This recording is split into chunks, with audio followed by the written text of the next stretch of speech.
ស្មារតីចង់ថ្នាក់ថ្នមបីស្រស់ស្រីឲ្យឆ្អែតចិនដាបើអូនញញឹមស្រស់ម្លឹងម្លឹងតើឲ្យរៀមខឹងមិនដេចបានជីវ៉ាក៏គួចទាំងសងបំប្រងគូឲ្យស្នេហារស់លើលោកាគេប្រាថ្នាតែស្រីឃើញអូនញញឹមដាក់គេម្ដងម្ដង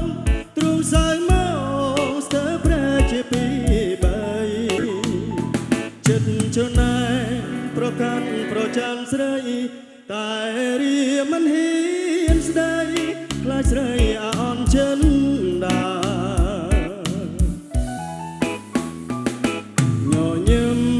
ទៀតមកស